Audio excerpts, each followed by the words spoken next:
and subscribers. How are you today? Welcome back. So, Albania. Yes, my viewers and subscribers, welcome back. If you're just joining us, just subscribe to my channel. Click the notification bell, click the like, click the share, click the thumbs up, and don't forget to leave a comment, because I really want to read no comments through, because I will reply. I love having conversations, you understand? Meaningful conversations. I don't want anybody to come over here on my channel to bully me, you understand? So we're just here to share the knowledge and for open up an eye on certain things. Anyway, my Ibania people, as I stated, we just come here to do a little divulging. Now, the Prime Minister did his annual conference yesterday, and I'm just going to go through give you some details, I should say, of what the Prime Minister's speech was, and I'm going to compare them with the Most Honorable Mark Golding's speech, and you guys can tell me which speech you think is the best and who do you think have the betterment of Jamaica in their tenure. So let's take a look on what the Prime Minister spoke about, and then after this, then we'll take a look on what Mark Golding spoke about, and then you can give your thoughts and comments in the comment section. All right. Of Jamaica, leader of the Jamaica Labour Party, Andrew Honest.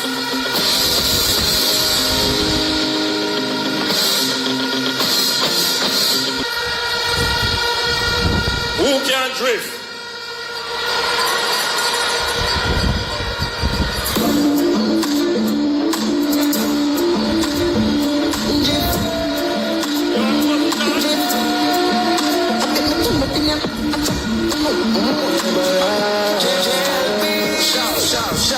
Shout.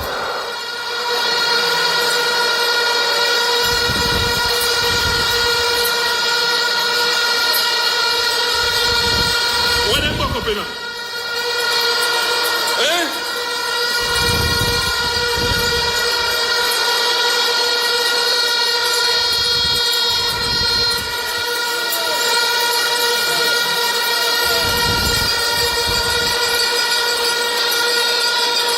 I want to thank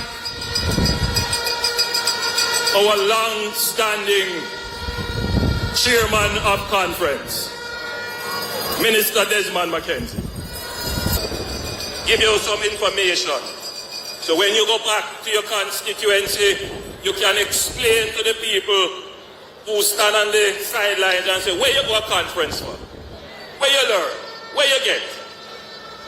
Well, when you come to a Jamaica Labour Party meeting, you leave with more knowledge, wisdom and understanding than when you came.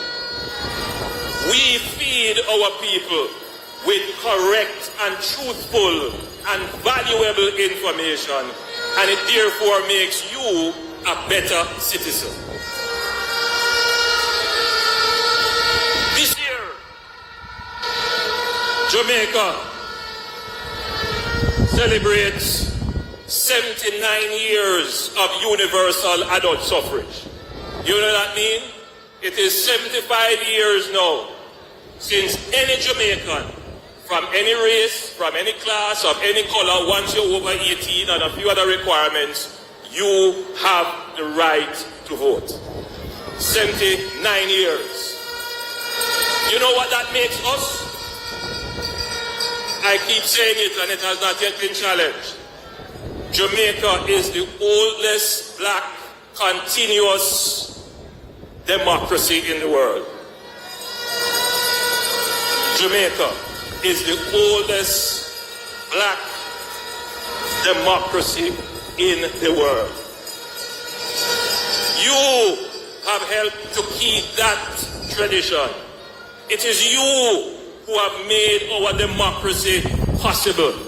When you jump on the bus, take your taxi, pay your own way, you come to conference, you are the people who make Jamaican democracy strong and vibrant. I am talking to the people before me. Each and every one of you, I'm having a personal conversation with you. But I'm also talking to the people who are listening all over Jamaica.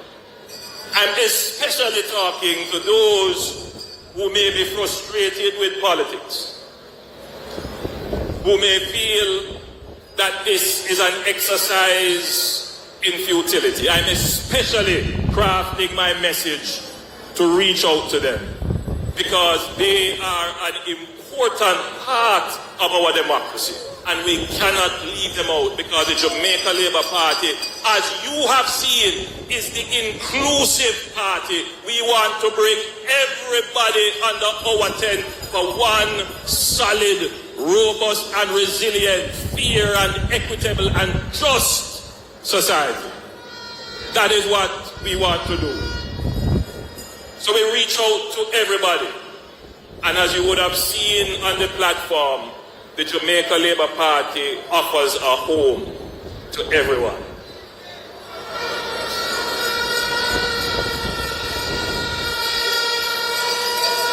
So allow me to acknowledge our Jamaicans in the diaspora who are listening, and many of them are listening.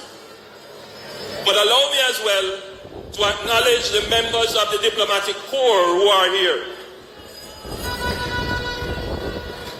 As a small country with an open economy and an open society, Jamaica supports the cooperative system of nations, and we will do our part to make the world a better place. Whether it is support for disaster recovery of our neighbors, as we did in Dominica and the Bahamas, or in supporting peace building in Haiti, Jamaica is doing its part. Jamaica is consistent in its support for the universal respect and adherence to the principles of international law and respect for territorial integrity and the sovereignty of all nations. We condemn all forms of terrorism, and we support the right of nations to defend themselves and pursue their security while preserving the rights of innocent civilians to live in peace and dignity. We are deeply concerned at the rising human cost in the Palestinian-Israeli conflict, and we welcome the current pause in hostilities. We urge all parties to seek a permanent solution, and we remain convinced that this can only be achieved by a negotiated two-state solution enabling the Palestinians and Israelis to live securely in peace and dignity. Continues to be a reasonable and rational voice in international fora. We continue to lead global initiatives and treaties, whether in trade, finance, or climate change. Whatever treaty obligations we negotiate or sign on to, it must be consistent with our laws and constitution, and we must engage with local stakeholders within our democratic framework. This has been our approach, even as it is that we are determined and committed to ensure that our local financial system is robustly compliant with the International Financial System Financial Action Task Force recommendations for anti-money laundering and other illicit activities. We want our financial system to meet the highest international standard, as we believe this will make Jamaica a stronger and safer destination for investment.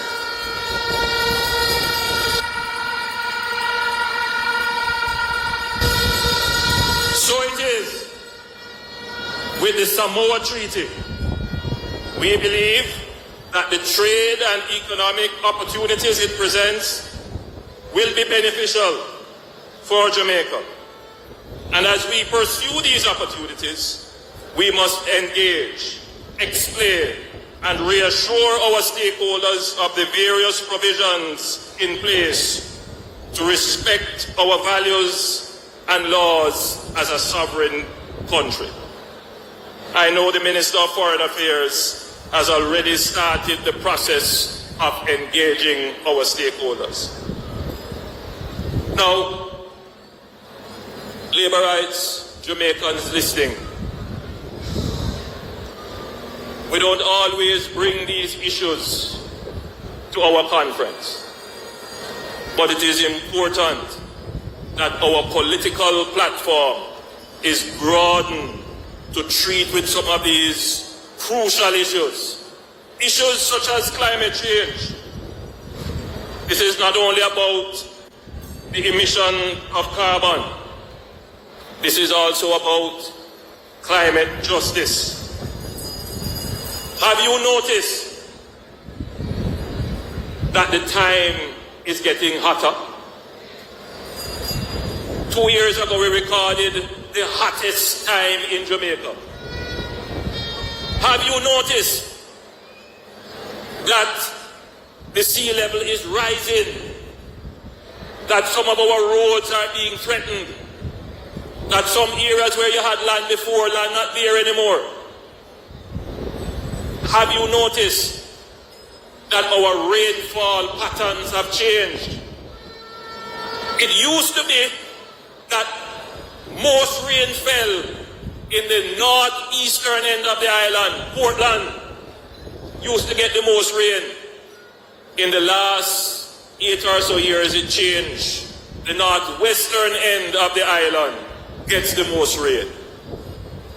Have you noticed that almost every year I have to come to Parliament and give a report about damage as a result of a weather event?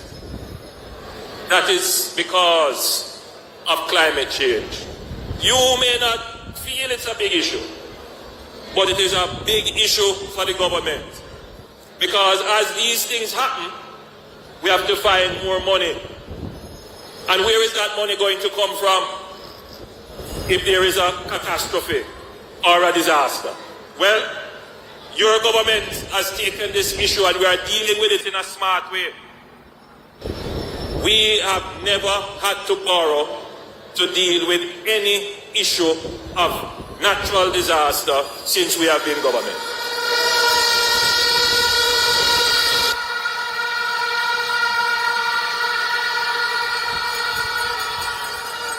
We are the first country in the region to take out a catastrophe bond. It's almost like an insurance policy, that if a real serious disaster happens, we can pull on that money. I want to say a collective thank God that we have been spared the worst in any of the disasters that have affected us. And Jamaica, as a small country, we continue to do our part to reduce the effect of climate change. I don't know how many of you saw it, but Jamaica recently put out a procurement for 100 megawatts of renewable electricity, replacing our old carbon-based generation for electricity. Big step. Our goal is to move our electricity generation to having 50% of the electricity we consume from renewable energy.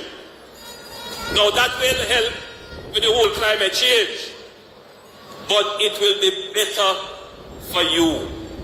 I know one of the things that affect you the most is your electricity bill. I know that is a significant cost for your household.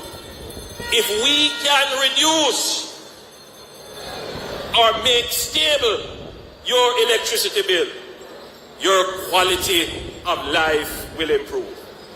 One of the ways to do that is to be less dependent on oil. If you have a war in the Middle East, what happens? The price of oil go up, and who have to pay for it? You. But if you're generating electricity from your own solar and your own wind and your own hydro, then we can mitigate those costs of energy. I want to tell you as well that we are thinking way ahead. The government that you elect is thinking way ahead. How many of you know that the University of the West Indies has a small nuclear reactor? You know that little Jamaica has that for research purposes? Yes. The technology has moved so far ahead in terms of cost and safety that we must also now explore the use of what they call small modular nuclear reactors for the production of clean energy that will give you what they call firm capacity on your electricity grid. If we manage to do those two things, we will transform the energy sector in Jamaica and ensure that every Jamaican don't have to worry about their electricity bill. We can end energy poverty in Jamaica. No more bridge light, no more teeth light, no more hide and borrow light from your friend. My friends, the Jamaica Labour Party is celebrating its 80th anniversary. 80 years of stewarding the public's affairs, ensuring our democracy and freedom and advancing the struggle of a society and the prosperity in our economy. Our founder, the Right Excellent Sir Alexander Bustamante, national hero, laid an enduring ethos which continued to advance Jamaica today. At the launch of the party, in a meeting like this at the Ward Theatre, he said, summed up, the whole objective of the party boils down to a few things. A few positive points not based upon extreme political philosophies incapable of attainment. That has always been the foundation of the Jamaica Labour Party. We don't believe in extreme philosophies incapable of attainment. But practical points which involve in the main a better Jamaica, stronger and healthier population, more intelligence, a balanced relationship between employers and employees, government and people, moderate and timely evolutionary progress in the march with other countries, and protection of the weak and defenseless against abuse. That is what our founder of the party said, and that is what we continue to do in all our policies, every one of them.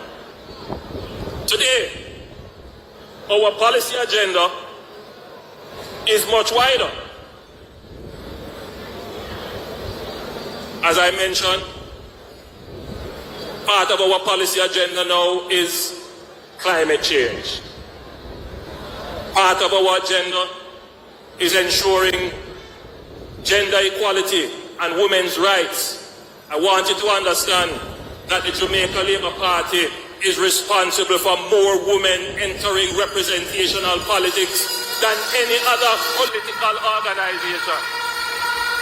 Constitutional reform, we have brought that onto our policy agenda. They've been talking about it for how many years?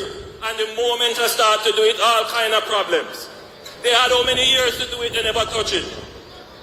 But me go take it on now, and it's bare argument. But we're still getting it done. I don't watch the noise in the market, I watch the results that we produce.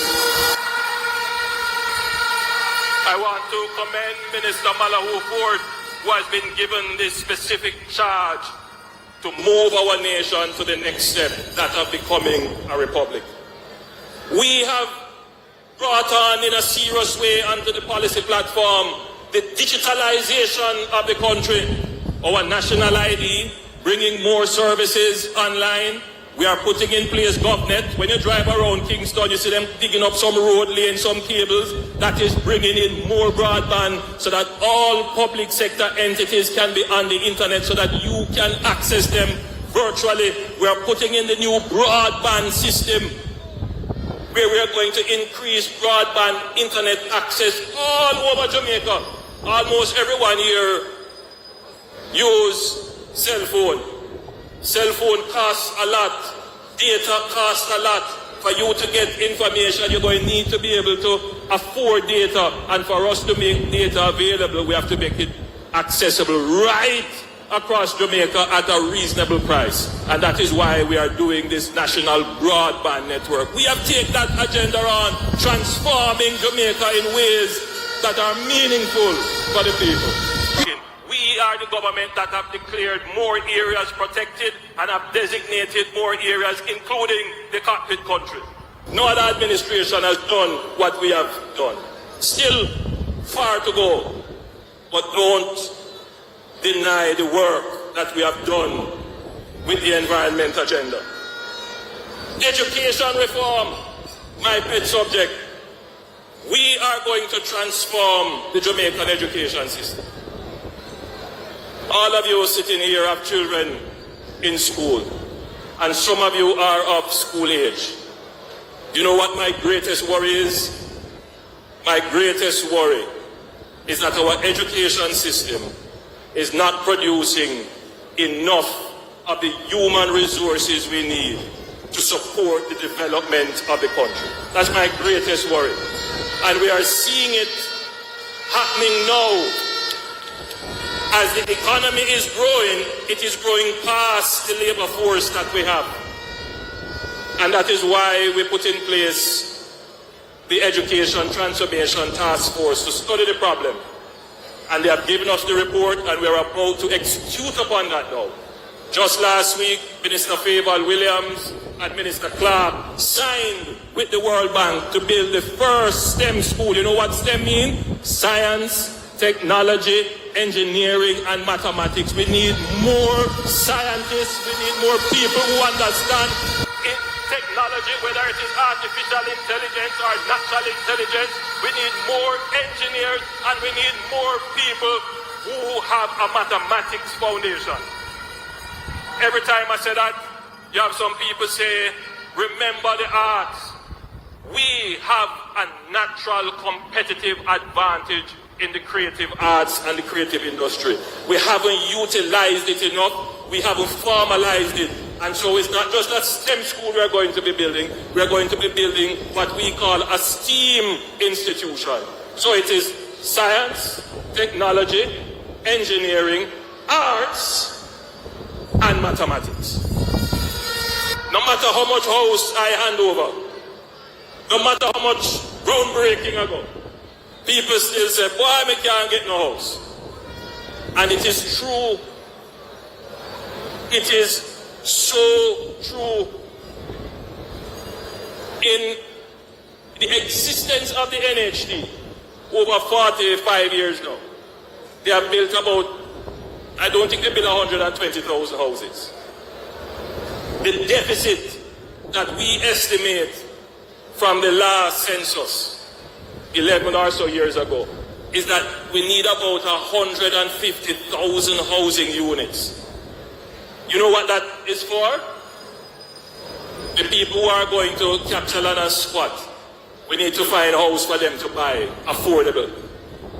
The people who graduate from university and them get a good job and like how the pay gone up now, all of them are look for buy a little house, a little apartment. Them want for them house. All the professional and middle class, they are looking for a house as well. The market is generally serving those, but they still need more.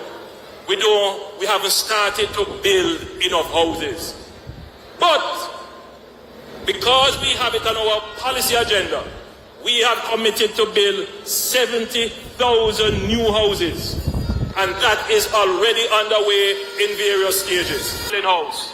If you look at Bernard Lodge, a massive house is going to go there. You're going to get between 10 and 15,000 houses in Bernard Lodge, which has started construction. Just go over there and look. When you talk about security, a sore subject that is always on our policy agenda. One of the things that we have done, for decades they have been talking about the transformation of the police force. You see our police force today? Transform. Man commit gruesome murder, and within days he's found. No matter where him think him can hide, we now have invested heavily in the technology. We have built the partnerships. We have bought the equipment. We have trained our policemen in forensic. We have trained them in investigation, and they will find you wherever you are when you have committed a crime. But I want to tell you that we need to do more in preventing the crimes from happening. And that is why we are increasing the penalties for some of these gruesome crimes. It is always a puzzle to me that there are some people who want us to be soft on crime. There are those who have no sympathy for the victims. It would appear that they have more concern about the perpetrator. We must protect the innocent citizens of our country. We must support the victims of crime. We must never give any preference or any preferential treatment to the criminals.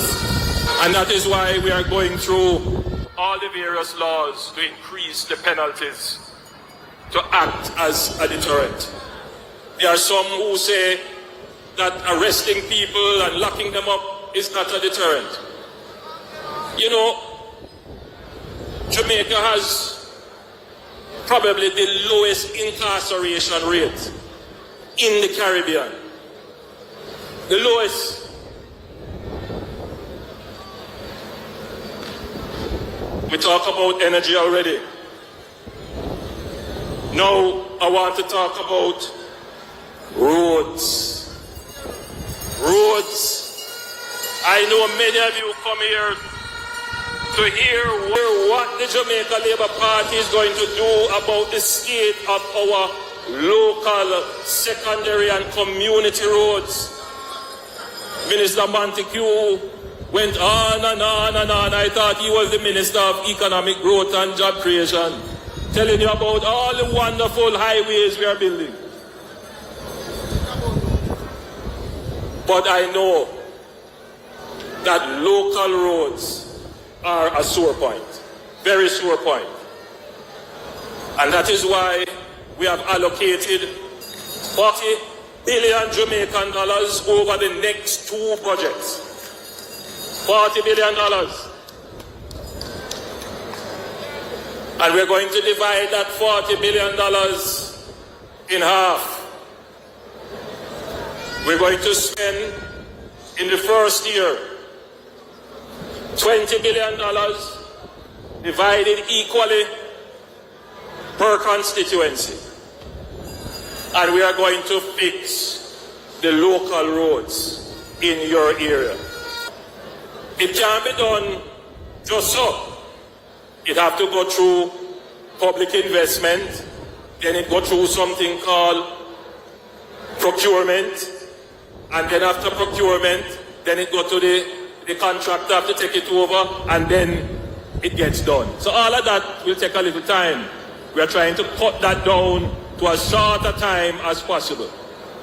But there is another step that needs to be done. That $40 billion can't fix all the roads that have never been fixed in Jamaica. Some roads from them late 40, 50 years now, it never fixed. So there has to be engagement of the communities. So every member of parliament will be tasked to use the model that has been developed with the CDF to have consultations with every community in their constituency so that the residents can make their case for the roads that need to be fixed. Every member of parliament should take this opportunity to engage with their constituents in having a reasonable and rational discussion about which road is going to be repaired in the first phase of this project. When you talk about bringing democracy to the people, this is how you bring democracy to the people. You must have a say in which road gets repaired. Now, not every road going to be repaired. Some roads not going to be, but a lot of them will be.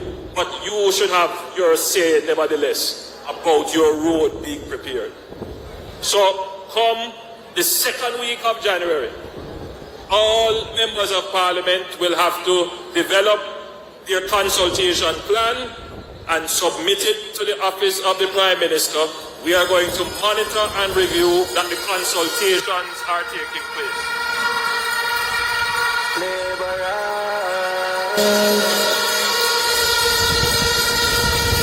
The MPs, along with their councillors, must consult with the people.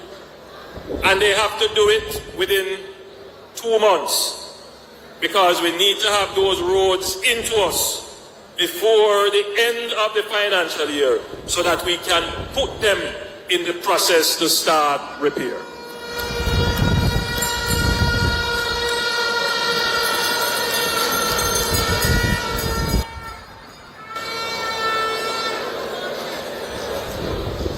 Public transportation. I know a lot of you have it hard out there. The buses, the taxis, the struggle to get to work. And when you get to work, you're tired and upset. I know, I get the complaints. So between Minister Clark and Minister Vaz, we have a plan to bring over 300 buses into the JUTC.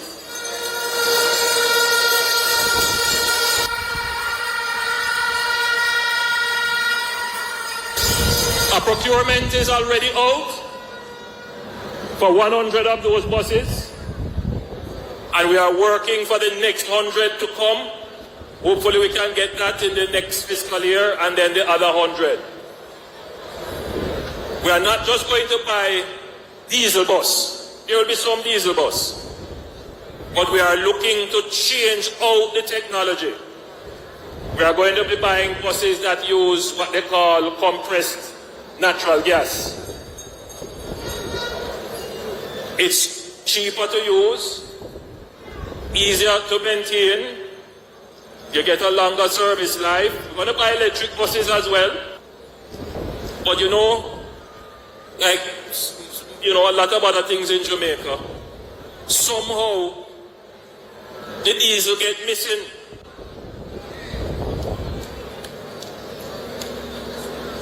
They're just mysterious. So the bus will drive 1 mile and then it have a refill. The diesel missing. You can't do that with CNG. You can't do that with electric bus. So you know how much money you will save as taxpayers by changing out the buses. I want you to know that it's not only about changing out the buses. That's one part of the strategy. But you're supposed to be able to set your clock on the arrival of the bus. We want an efficient bus system that will get you to work on time in a clean and comfortable way.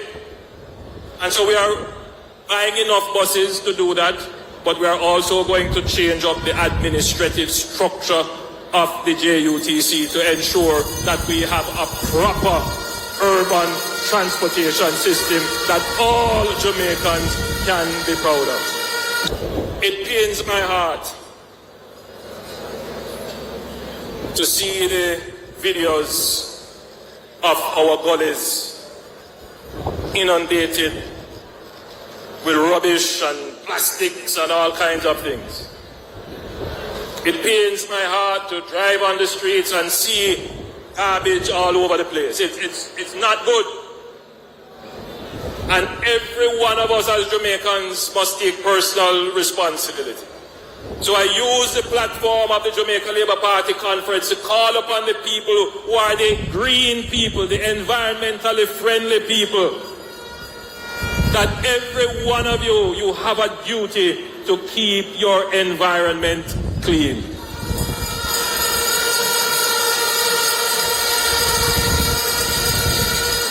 I call upon all Jamaicans to have that sense of pride about your front yard, your gate, your street, your community. But government has a duty and a responsibility. For many years, we have underinvested in the collection of waste. And what we have followed is a model where government collects the waste. In most countries, services that can be provided by the private sector is contracted out. One of those services is the collection of waste. And so what we intend to do, we have been studying the problem now for the last 5 years. We have copious number of studies. We are now going to privatize the collection of waste in Jamaica. This is going to create a new incentive for the collection of garbage. It is going to bring new investments into garbage compactors, and it is going to bring new management to the process of garbage collection. The role of the NSWMA will then move from that of a service provider to being that of a regulator. So what they will do is to ensure service quality is delivered from the private garbage collector. It is the same model that we have used with the Port of Kingston. We had the Port of Kingston for many years. We never had the money to expand it. We divested it to private operators. They put up the money, and now the Port of Kingston is expanding rapidly. The same thing will happen with our garbage collection. This is a forward move, and this will ensure that our communities are kept clean. There are more things to be said on garbage collection, including the plan to close the Riverton City dump. That is well underway, but I'll give you more information on that. I want to talk very quickly about the economy. All of you have heard already, everybody who has come up to speak would have told us about how well we have done in our economy. You know, you might say, well, it sounds good, but I don't see it yet in my household economy. And there are many Jamaicans who, we must admit, feels this way. When we talk about the debt to GDP go down, we talk about stable inflation, stable exchange rate, stable interest rate. It sounds good. But for many Jamaicans, they're wondering, how I not seen it yet in my pocket? Well, the truth of the matter is, when inflation goes down, everybody benefits from it. You go to the supermarket and you can have a little bit more confidence in the prices. We have increased the base wage level by increasing the minimum wage by over 100%. And through the public sector compensation review, we have increased public sector wages by a minimum base of 20%. Significant increases have happened. It is the economy that is going to create the engine of prosperity.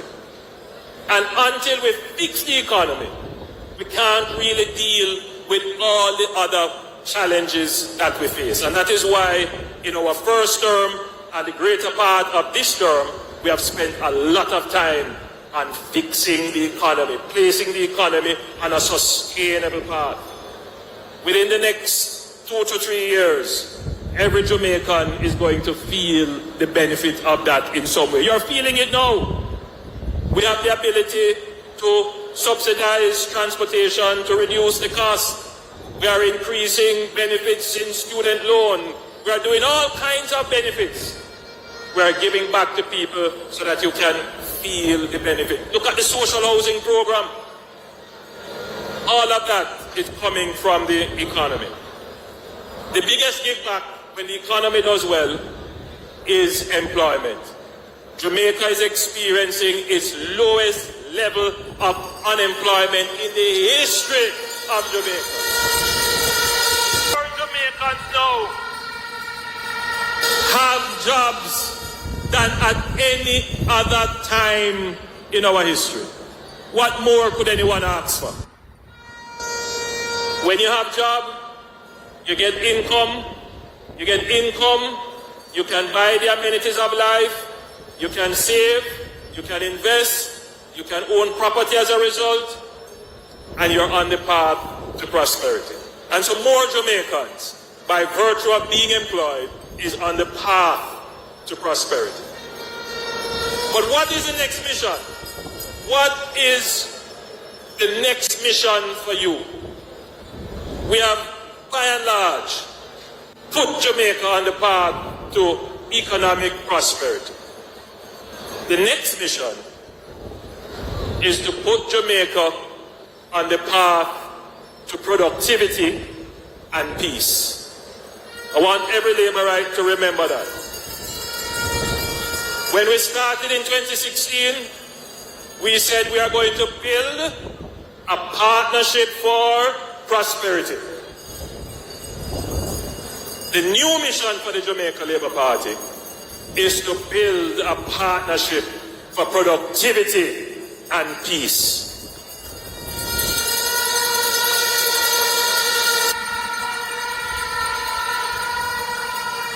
As a Labourite, that is what your mission is.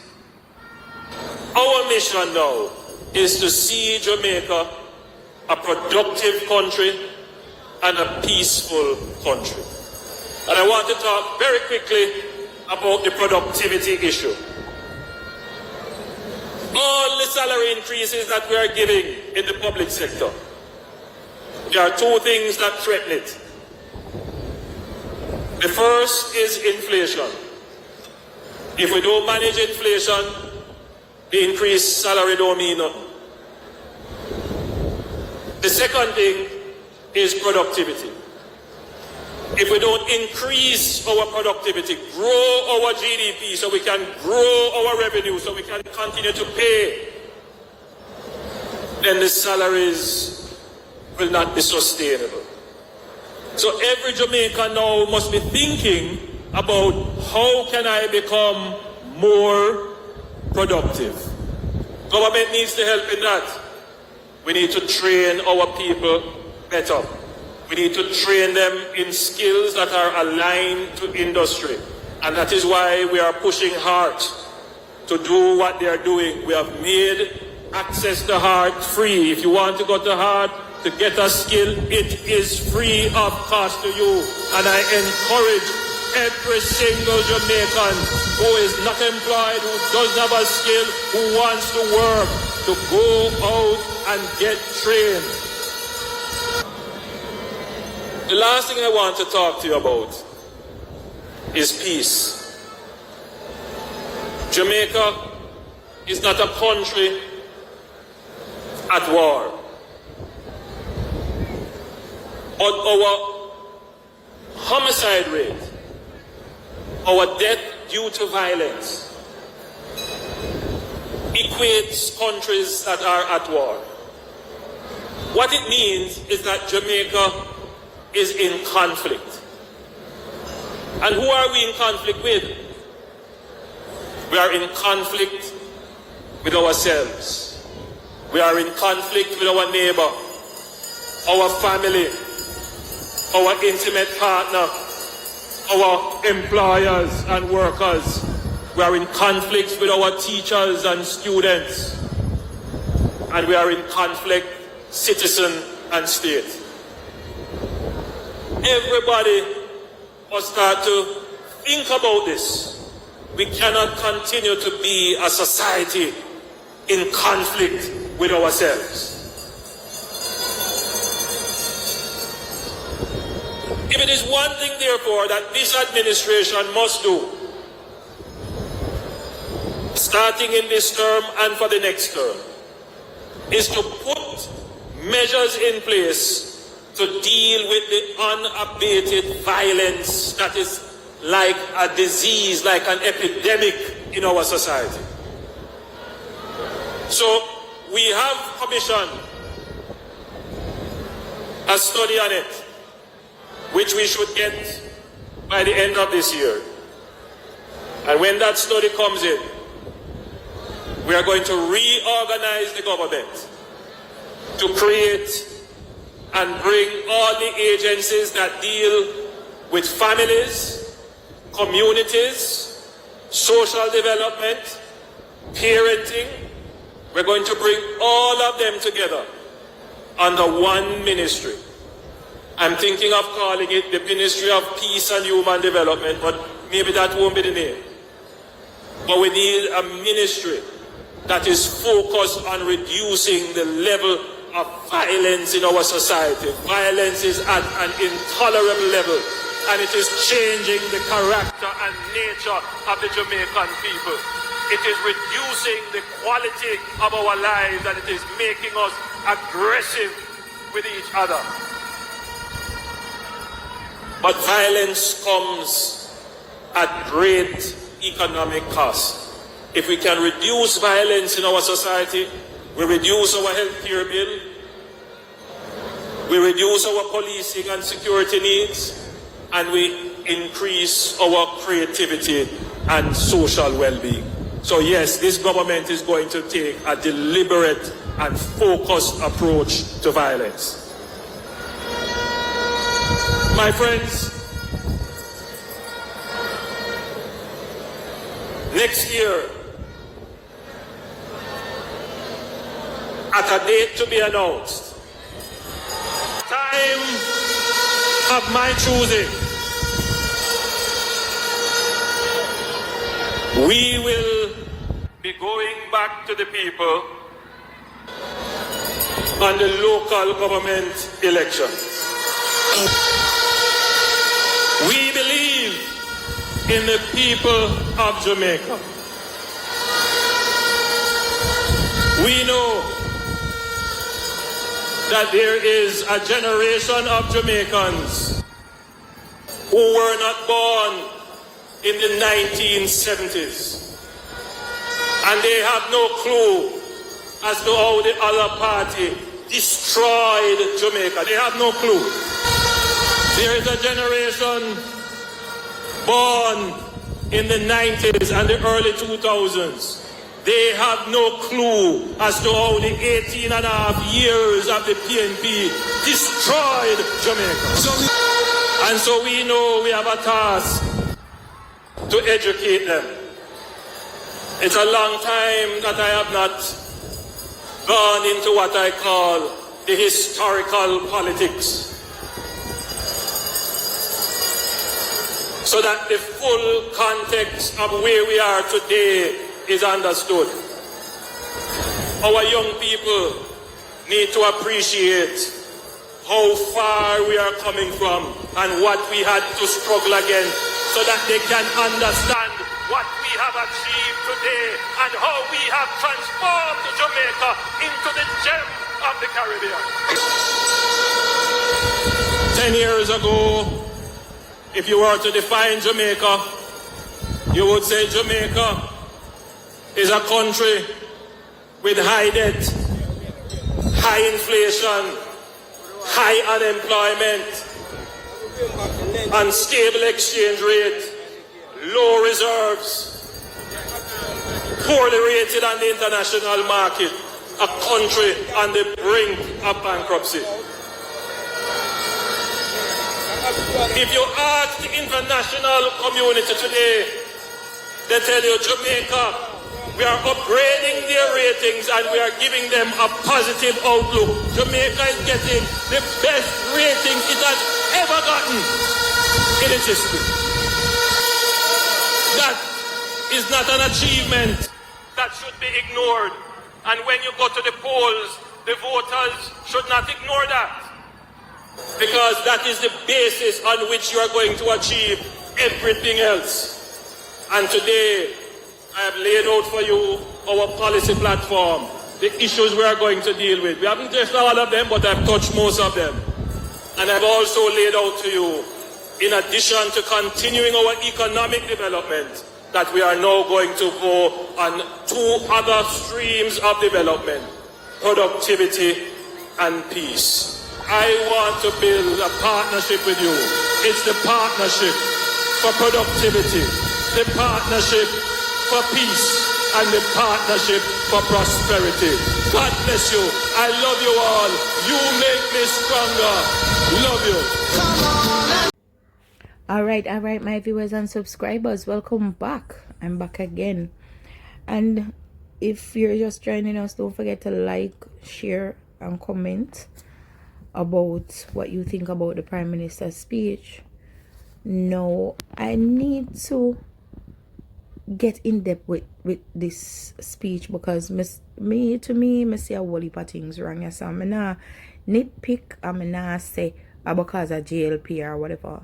No, I just realized there's certain little things where him say never sit right with me, especially when him say there are persons who weren't born in the 80s who don't know the hardship that PMP led Jamaica through. And I'm looking back at it, and I'm looking back at my young days when I was born in the 80s. And my young days never that hard, as much as my family never have no heap of money. And yeah, the minimum wage is shitty.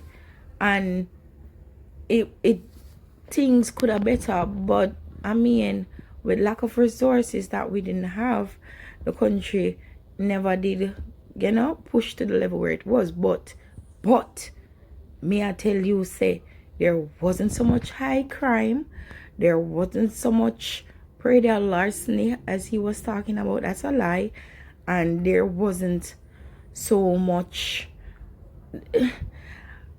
unemployment. There wasn't so much unemployment. Anybody could have get a work with or without a skill.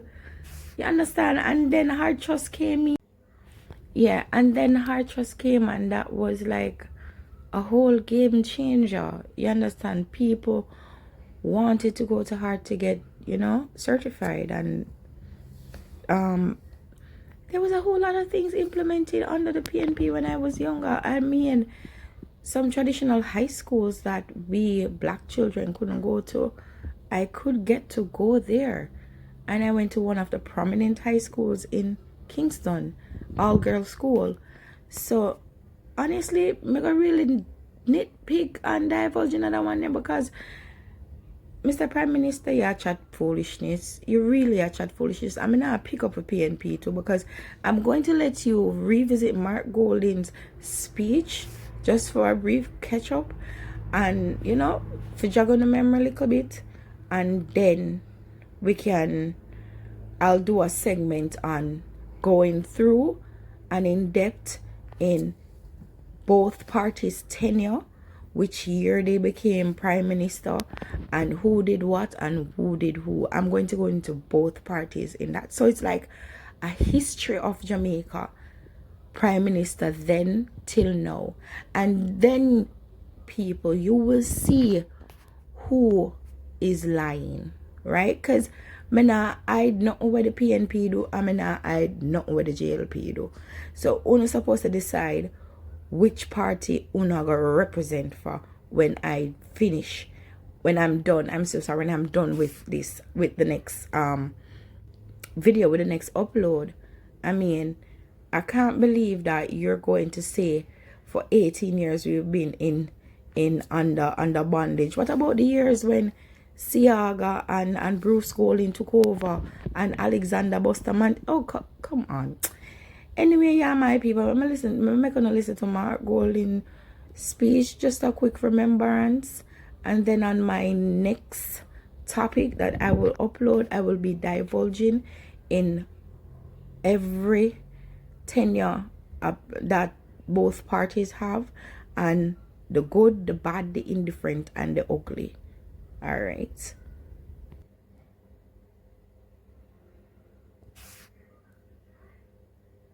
Wherever you are in the world listening to us today, I bring a message of peace and love to you, wherever you are in reach of my voice.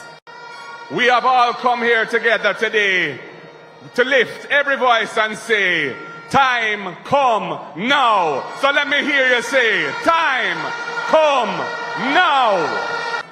We need a people-centered strategy for development of this country. So we need to change the paradigm. The General Secretary has said there are two Jamaicas, and he has expressed it vividly with examples. And it is true, it is a reality.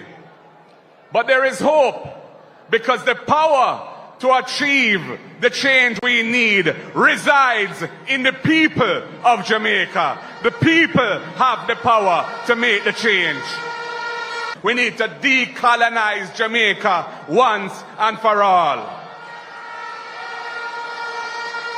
We in the PNP have no interest in moving to a republic while retaining the King's Privy Council in London as Jamaica's final court. That does not make sense to any progressive person.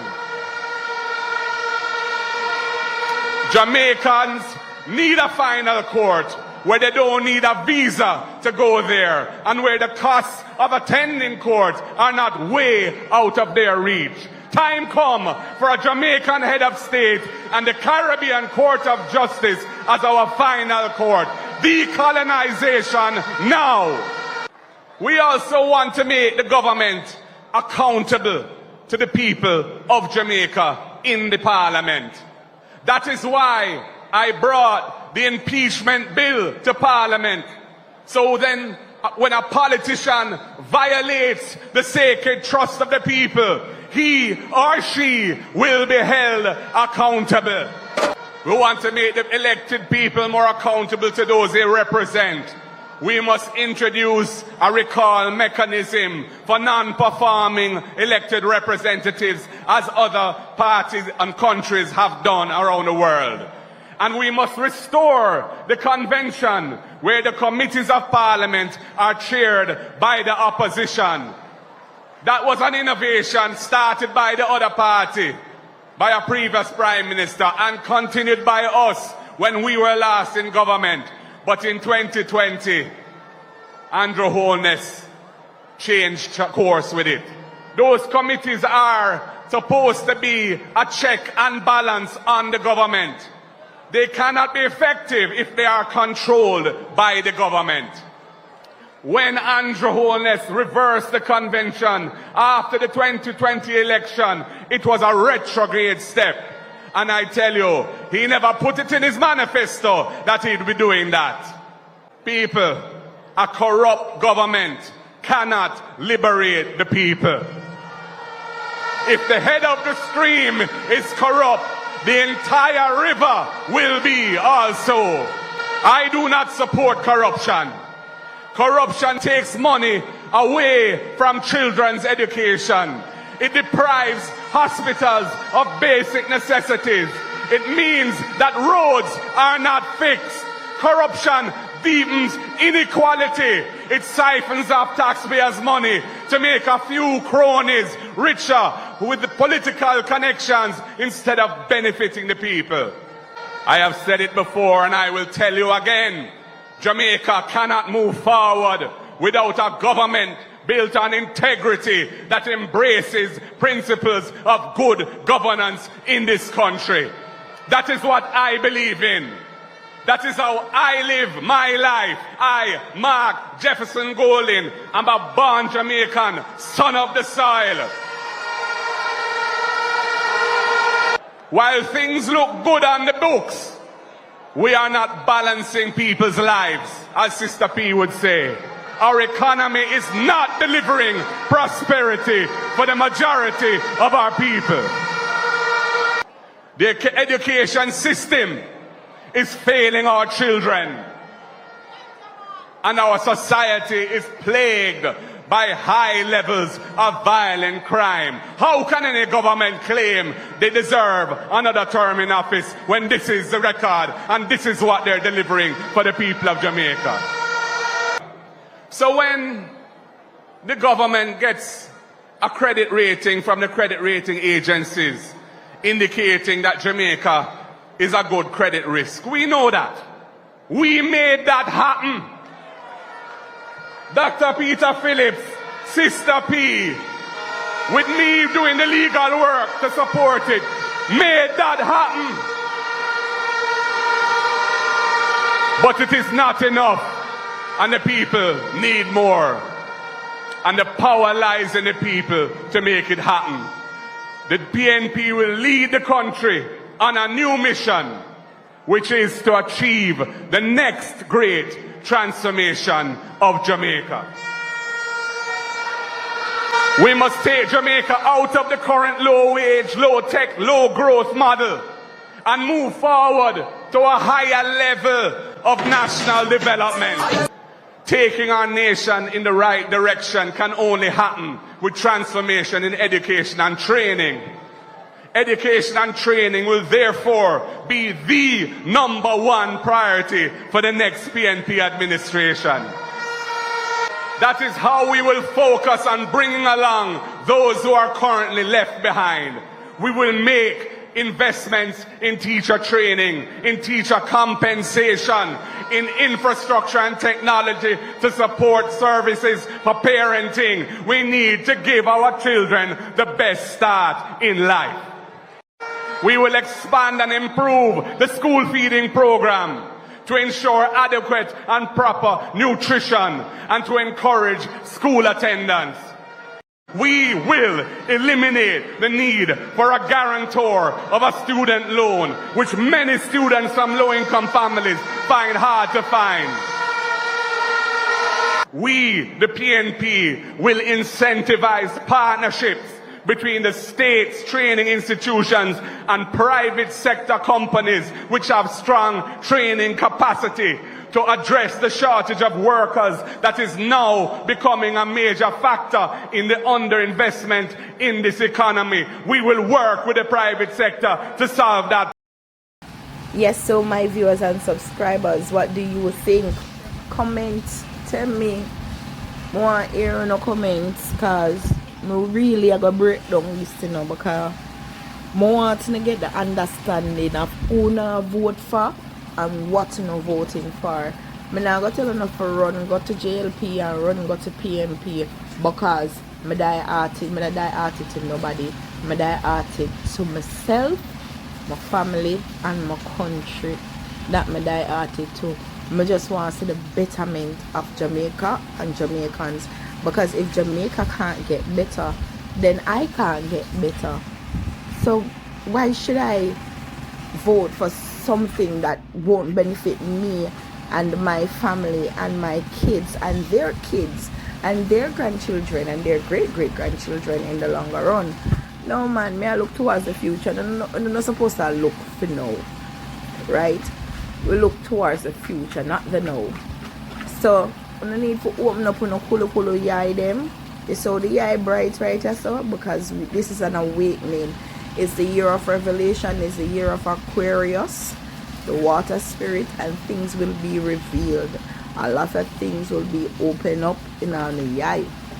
So now take this time out and search with it on our heart and our soul and our mind and think who want to vote from. Now say none of them are not the better party or them are the better party, because there's only 2 parties now in Jamaica. So it not make no difference, and I have to work with one.